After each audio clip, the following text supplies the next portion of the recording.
Second part है ये beat के, यानी नेवरा सुंडा का बीट कल्टीवेशन का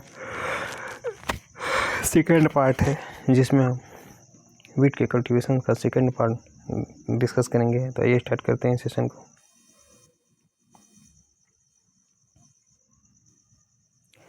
boating stage. First point related to booting stage, it is a reproductive stage in which characterized by the swelling of the uppermost internodes, यानी कि ऊपर के जो महत्वपूर्ण इंटरनोड्स होते हैं इसमें स्वेलिंग देखने को मिलती है। किसमें? तो गेहूं में रिप्रोडक्टिव स्टेज पर, यानी बोटिंग स्टेज एक प्रकार का रिप्रोडक्टिव स्टेज होता है।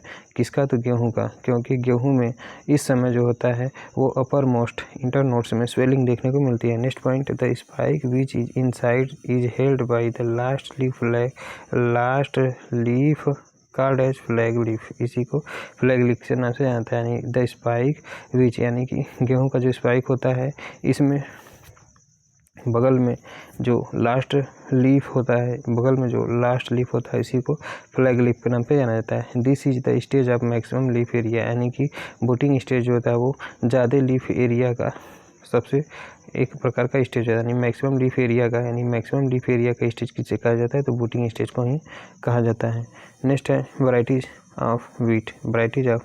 Next heading is varieties of wheat. First point related to varieties of wheat, Norin 10 cultivars has created a new chapter in the history of wheat breeding, यानी कि गेहूं के ब्रीडिंग के इतिहास में जो नया चैप्टर क्रिएट करने का काम किया है वो नोरिन 10 कल्टीवार ने किया है। Next point, the dwarfness of Norin was the result of two particularly recessive genes which marked with the symbol of HD1 and HD2, यानी कि नोरिन जो है वो गेहूं में ड्वार्फनेस के परिणाम स्वरूप से, यानी कि फिर से the dwarfness of Norin was the result of two particularly recessive genes, यानी कि गेहूं में जो नोरिन 10 है, गेहूं में जो नोरिन के कारण ड्वार्फनेस है, यह किसके कारण हुआ है? तो यह विशिष्ट रूप से 2 रिसेसिव जीन के कारण हुआ है, जिसे हम HD1 और HD2 के नाम से जानते हैं। Next point, maximum variety were red coloured grain while Indian and its crosses are amber coloured, यानी जो मैक्सिकन वैरायटी का जो व्हीट होता है इसका जो कलर होता है वो रेड कलर होता है, यानी कि मैक्सिकन वैरायटी के व्हीट का जो ग्रेन का कलर, यानी मैक्सिकन वैरायटी के व्हीट के ग्रेन का जो कलर होता है वो रेड कलर होता है, जबकि इंडियन और उसके क्रॉस के वैरायटी का जो कलर होता है वो अंबर कलर्ड होता है। नेक्स्ट है पहले नंबर का जो सिंगल जीन ड्वार्फ वैरायटी, यानी सिंगल जीन ड्वार्फ वैरायटी पहले नंबर पे कहता है सिंगल जीन ड्वार्फ वैरायटी। इसमें कौन कौन सी वैरायटी आती है?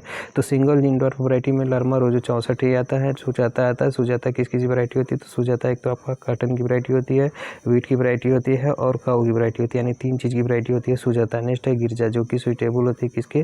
तो पहाड़ी क्षेत्रों में, नॉर्थ इंडिया यानी कि नॉर्थ इंडिया के पहाड़ी क्षेत्रों में उगाने के लिए सबसे ज़्यादा सुइटेबल वैरायटी कौन सी मानी जाती है? तो गिरजा वैरायटी मानी जाती है। नेक्स्ट वैरायटी है सोनालिका, जो कि developed from selection of HD15-53 and RR21, यानी कि HD15-53 और RR21 के सिलेक्शन से जो विकसित वैरायटी है वो सोनालिका वैरायटी होती है। नेक्स्ट है डबल जीन ड्वार्फ वैरायटी में क्या आती है? तो डबल जीन ड्वार्फ वैरायटी में पहले नंबर पे कल्याण सोना आता है, जो कि कल्याण 227 और सोना 227 के क्रॉस से विकसित की गई, यानी कल्याण सोना जो वैरायटी होती है कल्याण 227 एंड सोना 227 के क्रॉस से विकसित किया गया वैरायटी होता है। दूसरे नंबर पर आपका सोनारो 64 आता है एंड छोटी लर्मा आता है, यानी कि डबल जीन ड्वार्फ वैरायटी में कल्याण सोना आता है, सोनारो 64 एंड छोटी लर्मा वैरायटी आती है।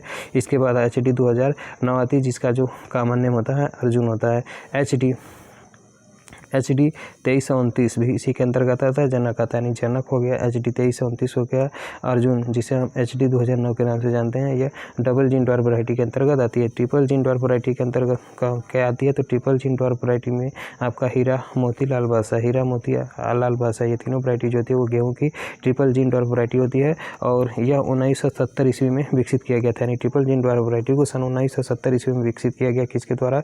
तो जिस समय नॉर्मनी बोल्ला को नोबेल पीस प्राइज से नवाजा गया था, तो उसी समय जो है ट्रिपल जीन ड्वार्फ वैरायटी को निकाली गई थी, जिसका नाम हीरा मोती लाल बादशाह है। चौथे नंबर पर आपका म्यूटेंट वैरायटी आता है। म्यूटेंट वैरायटी कहाँ से रिलीज होता है? तो गेहूं की जो म्यूटेंट वैरायटी है वो रिलीज की गई है Indian agricultural research institute new Delhi से रिलीज की गई, जिसमें आपका सरबती सोनारा, जो कि सोनारो 64 से विकसित किया गया है। दूसरे नंबर पर पूसा लर्मा, जो कि लर्मा रोज 64 से निकाली गई, यानी कि सरबती सोनारो जो है वो सोनारो 64, यानी कि सरबती सोनारो जो वैरायटी है या सोनारो 64 के से विकसित किया गया है, जबकि पूसा लर्मा वैरायटी जो होती है वो लर्मा रोजो 64 की वैरायटी से विकसित की गई है। नेक्स्ट है other popular varieties of wheat, यानी गेहूँ की जो अन्य पॉपुलर वैरायटी कौन कौन सी है। तो गेहूँ की जो अन्य पॉपुलर वैरायटी में क्या क्या देखने को मिलता है। तो गेहूँ की जो अन्य पॉपुलर वैरायटी है इसमें आपका आता है लोक फर्स्ट, यानी गेहूं की जो अन्य पॉपुलर वैरायटी है इसमें आपका लोक फर्स्ट आता है जो कि सूटेबल फॉर लेट सोविंग, यानी लेट सोविंग के लिए सूटेबल वैरायटी कौन सी है। तो लोक फर्स्ट है। नेक्स्ट हमारा C306 जो कि फार्मी बीट के नाम से जाना जाता है, यानी C306 वैरायटी को फार्मी बीट के नाम से जाना जाता है। यह टाल वैरायटी होता है, सूटेबल फॉर रेनफेड एरिया, यानी कि रेनफेड कंडीशन के लिए सूटेबल वैरायटी होती है। C306 होता है एक्सीलेंट इन चपाती मेकिंग क्वालिटी, यानी चपाती मेकिंग क्वालिटी के लिए सबसे बढ़िया वैरायटी जो होती है वो C306 होती है। K65 जो होता है वो टाल वैरायटी होता है, suitable for late sowing and saline conditions, यानी सलाइन सॉल्स के लिए एंड लेट सोविंग के लिए जो सबसे सूटेबल वैरायटी होती है वो K65 वैरायटी होती है।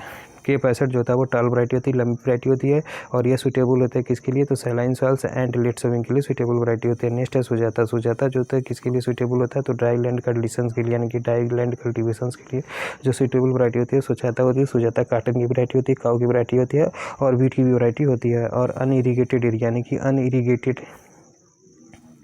अनइरीगेटेड एरिया सुजाता जो होती है वो suitable for dry land unirrigated area, यानी सुजाता जो वैरायटी होती है वो ड्राई लैंड अनइरीगेटेड एरिया के लिए सूटेबल वैरायटी के रूप में जानी जाती है। नेक्स्ट वैरायटी है शैलजा जो कि सूटेबल फॉर हिमाचल प्रदेश, यानी शैलजा जो वैरायटी होती है गेहूँ की हिमाचल प्रदेश के लिए सबसे सूटेबल वैरायटी मानी जाती है। मालवी 12 जो होती है वो प्रोटीन कंटेंट इज अबाउट 15%, यानी मालवी 12 में प्रोटीन की मात्रा कितनी पाई जाती है। तो 15% के आसपास पाई जाती है, यानी कि मालवी 12 में प्रोटीन की मात्रा लगभग 15% के आसपास पाई जाती है, 15% के आसपास पाई जाती है, जो कि सबसे ज़्यादा मालवी 12 में प्रोटीन की मात्रा पाई जाती है। कितना परसेंट, 15% तक पाया जाता है। नेक्स्ट पॉइंट क्या है। तो अगला पॉइंट है WH147 जो कि suitable for making good quality of chapati, यानी कि अच्छे प्रकार की चपाती को बनाने के लिए, यानी कि अच्छे क्वालिटी के चपाती को बनाने के लिए जो सूटेबल वैरायटी होती है वो WH147 होता है। जबकि PBW 502 जो होता है वह 2004 में रिलीज किया गया था, यानी PBW 502 वैरायटी जो 2004 में रिलीज किया गया था। Good elder under irrigated and cool climate, यानी कूल क्लाइमेट और इरीगेटेड कंडीशंस के लिए जो सबसे अच्छी इल्डर वैरायटी होती है वो PBW 502 होती है। इसको सन 2004 में विकसित किया गया था। नेक्स्ट वैरायटी है TBW 17 जो कि 2006 में विकसित किया गया था, सूटेबल फॉर ब्रेड मेकिंग, यानी कि ब्रेड बनाने के लिए जो सबसे सूटेबल वैरायटी होती है वो आपका DBW 17 होता है। इसको सन 2006 में विकसित किया गया था। नेक्स्ट है राज 3765, यानी कि नेक्स्ट वैरायटी है राज 3765, यह लेट सोविंग वैरायटी के रूप में जानी जाती है और यह लॉजिंग के प्रति रेसिस्टेंट वैरायटी होता है। नेक्स्ट है राज 4037, यानी कि नेक्स्ट वैरायटी है राज 4037 जो कि सन 2004 में इसको विकसित किया गया था और सूटेबल किसके लिए होता है। तो वार्म क्लाइमेट के लिए सबसे ज़्यादा सूटेबल होता है, नहीं वार्म क्लाइमेट के लिए जो था वो सबसे ज़्यादा सूटेबल होता है। राज 377 जो था suitable for saline and late sowing, यानी late sowing and saline conditions के लिए सबसे ज़्यादा सूटेबल वैरायटी राज 377 होता है, यानी कि लेट सोविंग के लिए और सलाइन कंडीशंस के लिए जो सूटेबल वैरायटी होती है वो राज 377 होता है।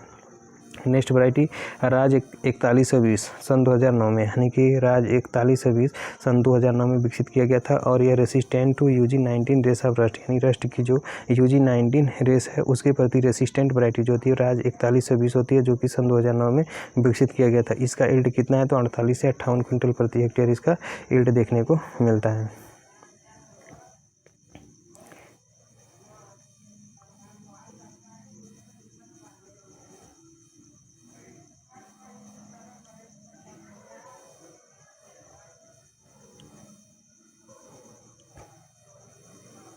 Next new variety developed eight IIWBR Karnal, यानी कि IIWBR करनाल के द्वारा जो विकसित नई वैरायटी है गेहूं की कौन कौन सी है। तो एक आपका करण बंदना है जो कि DBW 187 के नाम से जाना जाता है। दूसरा आपका करण बैदेही है जो कि DBW 370 के नाम से जाना जाता है। तीसरे नंबर पर करण बिरंदा है जो कि DBW 371 के नाम से जाना जाता है और यह हीट टॉलरेंट वैरायटी के रूप में जाना जाता है और इसको रिलीज कब किया गया था। तो सन 2023 ईस्वी में इसको रिलीज किया गया था। नेक्स्ट है करण वरुणा जो कि DB 372 के नाम से जाना जाना जाता है। नेक्स्ट है DBW 327 जो कि जिसका यील्ड 80 क्विंटल प्रति हेक्टेयर देखने को मिलता है। New release variety by IARI new Delhi यानी न्यू दिल्ली के द्वारा IARI न्यू दिल्ली के द्वारा जो नई रिलीज वैरायटी है कौन कौन सी है, तो पूसा गौतमी है जो कि HD 3086 के नाम से जाना जाता है। पूसा अमूल्य जिसे HD 3090 के नाम से जाना जाता है। पूसा यशस्वी जो कि HD 3226 के नाम से जाना जाता है। सीड रेट की बात करते हैं तो गेहूं का जो नॉर्मल सोइंग सीड रेट होता है वो 100 किलोग्राम प्रति 100 kg पर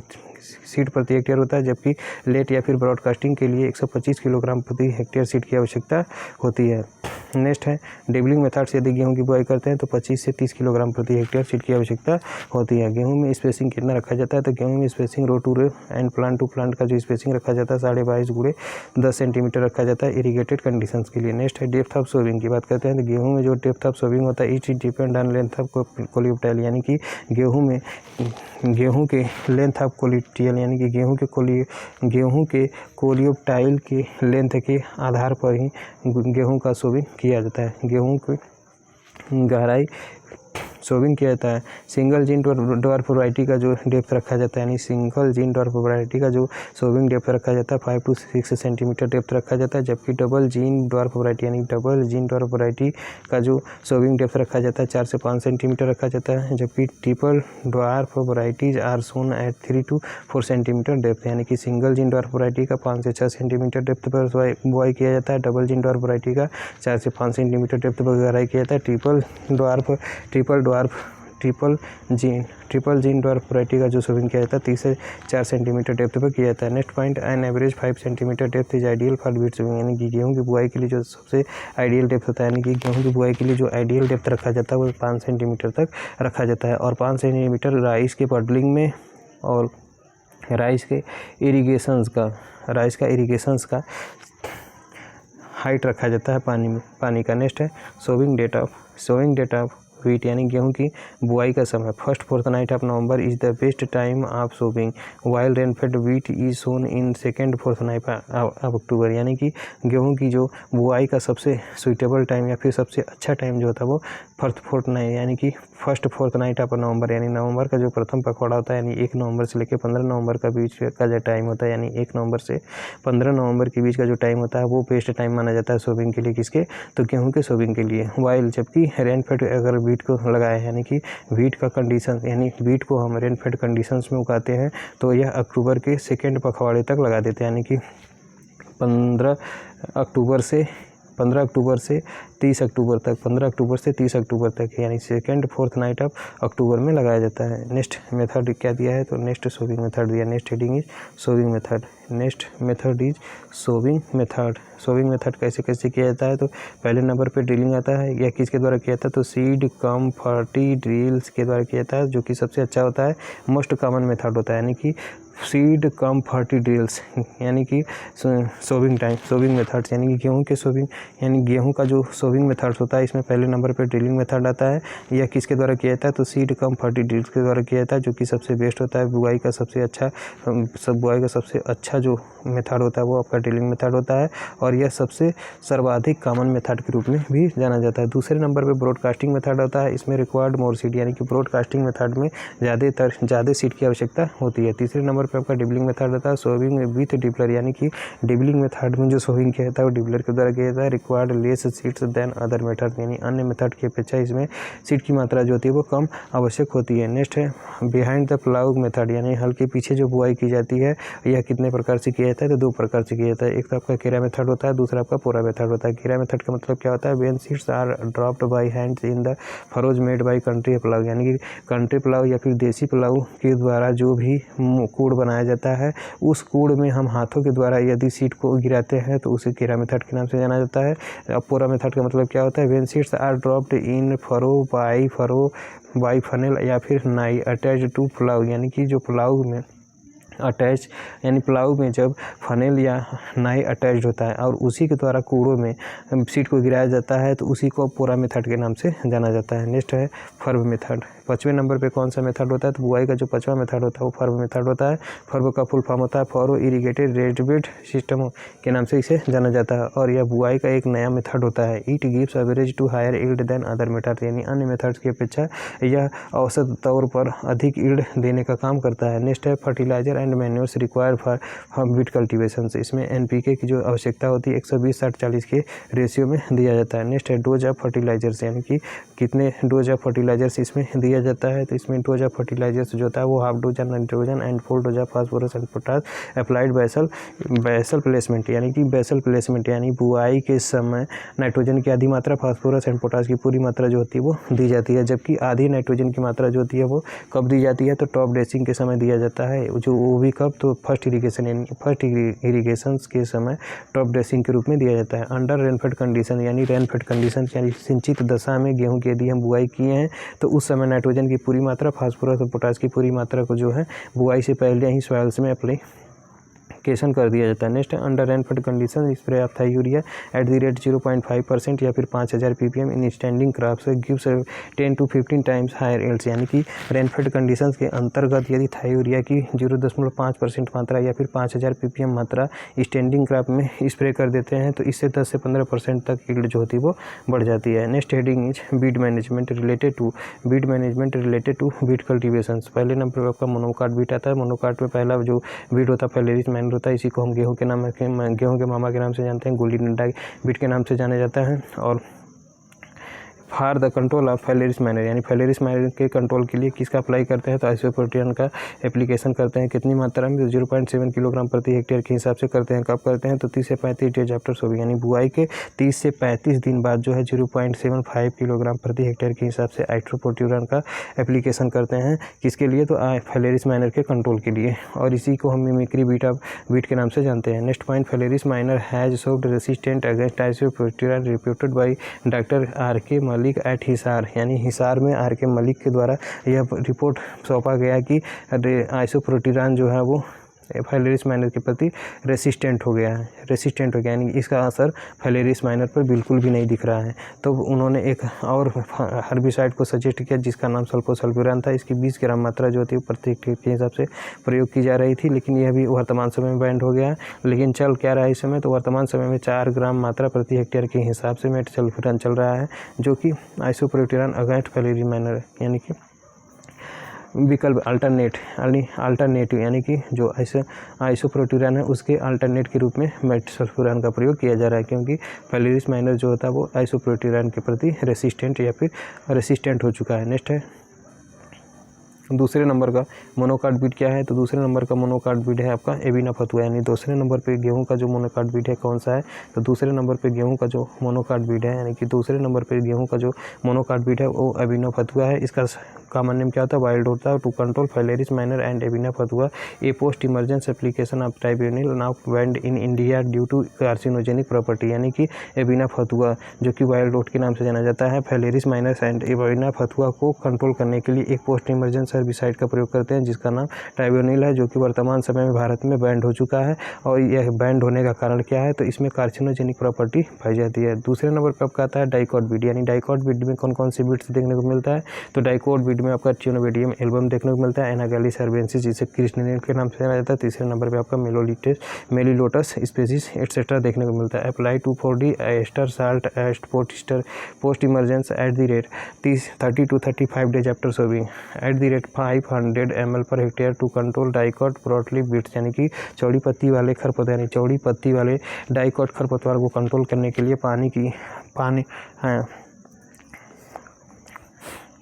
यानी चौड़ी पत्ती वाले डाइकॉट बीट को कंट्रोल करने के लिए 500 ml प्रति हेक्टेयर के हिसाब से 30 से 35 दिन बुआई के बाद पोस्ट इमरजेंस के रूप में 2,4-D एस्टर साल्ट का एप्लीकेशन करते हैं।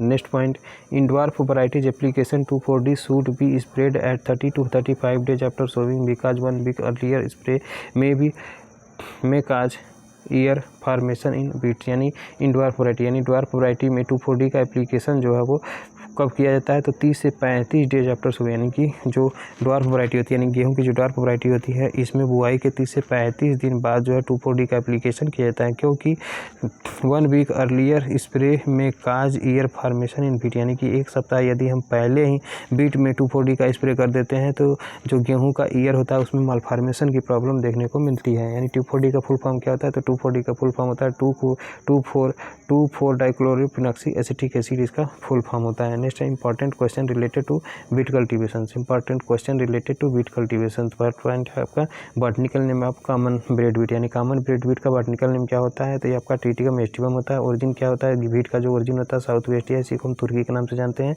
फ्लावर प्योरेशन ऑफ बीट, यानी बीट का जो फ्लावरिंग पर्सन होता है उसे स्पाइक या फिर स्पाइकलेट्स या फिर इसे की एयर के नाम से जाना जाता है। मैक्रोनी बीट का साइंटिफिक नेम क्या होता है, तो ट्रिटिकम ड्यूरम होता है, इसके लिए ठीक है मांडू, इसके लिए ठीक क्या होता है, तो इसके लिए ठीक होता है मांडू, यानी मैक्रोनी बीट का जो स्पीशीज होता है वो ड्यूरम होता है। ईमर बीट को हम ट्रिटिकम, ईमर बीट को किस नाम से जाना जाता है, तो ईमर बीट को जो है और ट्रिटिकम डाइकोकम के नाम से जाना जाता है, ट्रिटिकम डाइकोकम के नाम से जाना जाता है। इसके लिए ठीक हमारा डाई यानी ईमर बीट का क्या होता है, तो यह डाइकोकम साइंटिफिक नेम होता है। नेक्स्ट पॉइंट की बात करते हैं, तो नेक्स्ट पॉइंट है suitable late sown variety of wheat, यानी गेहूं की जो लेट से बोई गई वैरायटी होती है वह कौन सा सुइटेबल होता है, तो लोग फर्स्ट होता है राज 3765 होता है, सोनालिका यानी सोनालिका राज 3765 एंड लोग फर्स्ट, ये सभी वैरायटी जो होती है गेहूँ की लेट में बोई जाने वाली वैरायटी होती है। Spacing of row to row in wheat, यानी गेहूँ में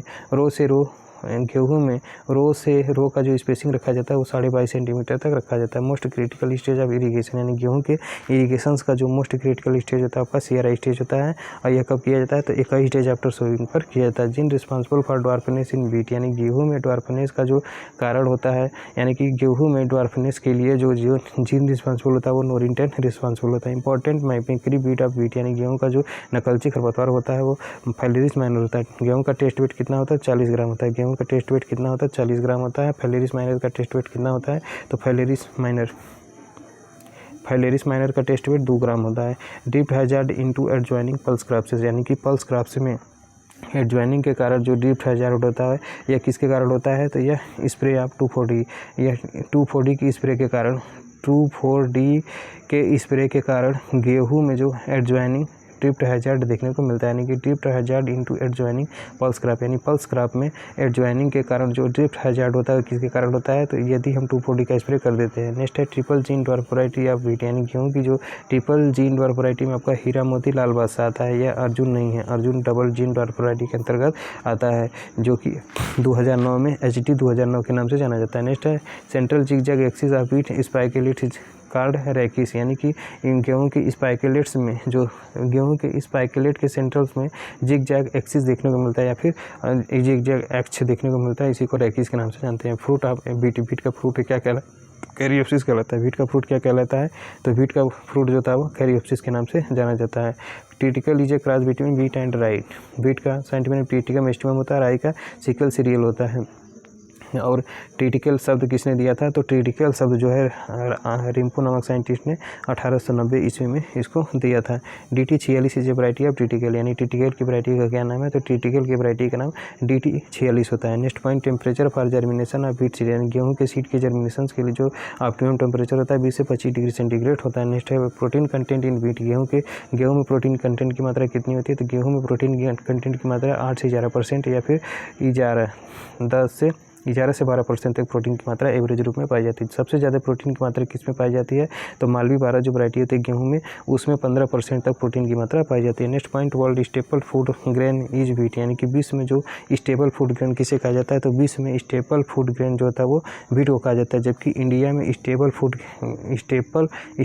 ग्रेन किसे कहते हैं, तो इंडिया का जो स्टेपल फूड ग्रेन होता है वो राइस होता है, दूसरे नंबर पर आपका बीट आता है, लेकिन विश्व में जो था गेहूँ पहले स्थान पर आता है, पहले नंबर पे गेहूँ आता है, दूसरे नंबर पे राइस आता है। Next most of the present day Indian wheat variety contains the gene RHD first and RHD second यानी कि most of the present day यानी वर्तमान समय में सर्वाधिक जो भारतीय गेहूं की वैरायटी है, यानी कि वर्तमान समय में सर्वाधिक जो गेहूं की वैरायटी है इसमें कौन सा जिन पाया जाता है, तो RHD first and RHD second genes पाया जाता है। यानी कि most of the present day Indian wheat variety, यानी कि वर्तमान समय में गेहूँ की जो भारतीय वैरायटी है उसमें कौन कौन से जिन पाए जा रहे हैं, तो RHD first and RHD second genes पाया जा रहा है। नेक्स्ट पॉइंट की बात करते हैं तो नेक्स्ट क्वेश्चन नेक्स्ट क्वेश्चन क्या है, तो next question the wheat protein which is essential for good bread quality and chapati making, यानी कि गेहूं में एक प्रोटीन पाया जाता है जो कि गुड ब्रेड क्वालिटी के लिए सबसे अच्छी होती हैं और चपाती मेकिंग के लिए सबसे अच्छी होता है, तो ये आपका ग्लूटीन प्रोटीन होता है।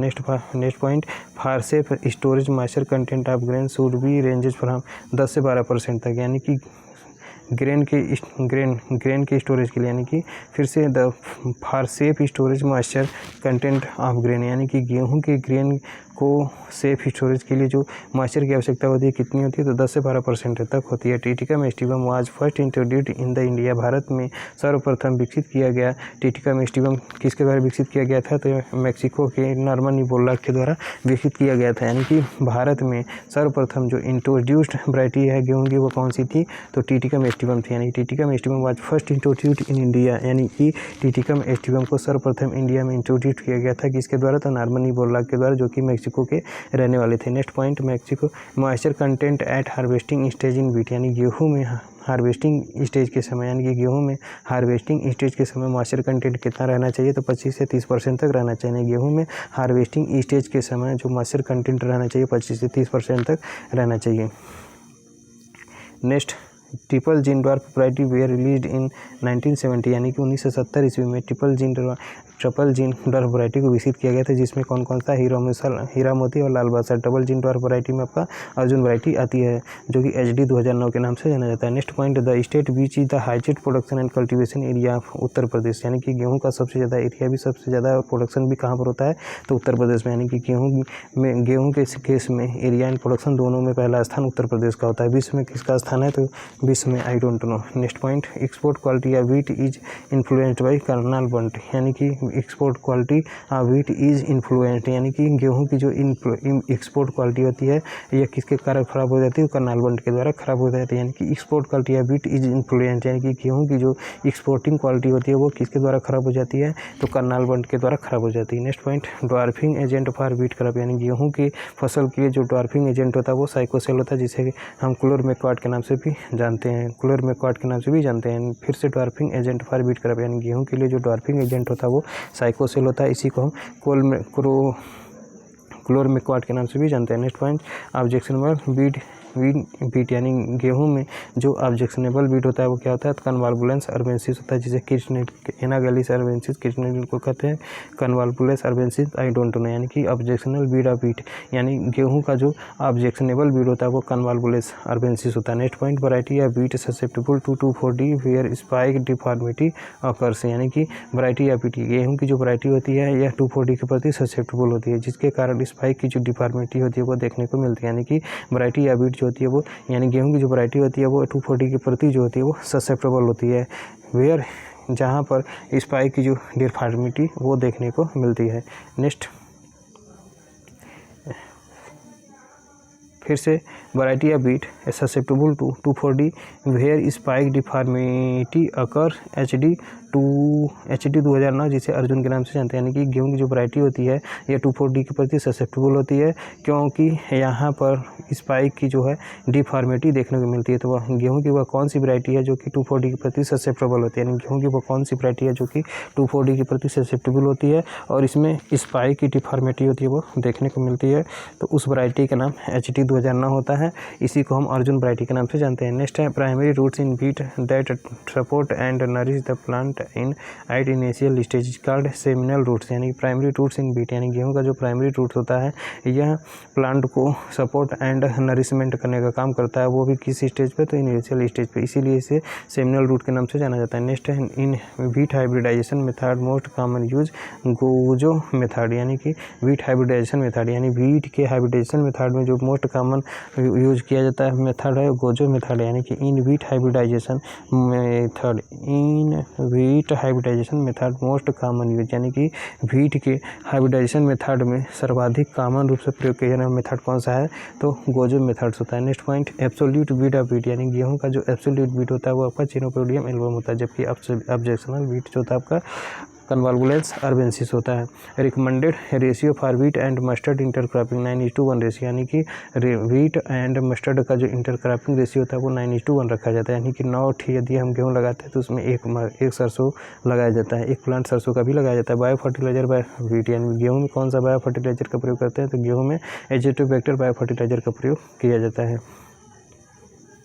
Next multi lines in wheat are produced by back cross breeding, यानी गेहूं में मल्टी लाइन्स इन वीट, यानी गेहूं में जो मल्टी लाइन्स प्रोड्यूस किया जाता है किसके द्वारा किया जाता है, तो बैक क्रॉस ब्रीडिंग के द्वारा किया जाता है। यानी मल्टी लाइन्स इन वीट, यानी गेहूं में मल्टी लाइन्स प्रोड्यूस किया जाता है किसके द्वारा, तो बैक क्रॉस मेथड के द्वारा प्रोड्यूस किया जाता है। नेक्स्ट सेशन में हम बार्ले कल्टीवेशन के बारे में डिस्कस करेंगे। Thank you everyone guys.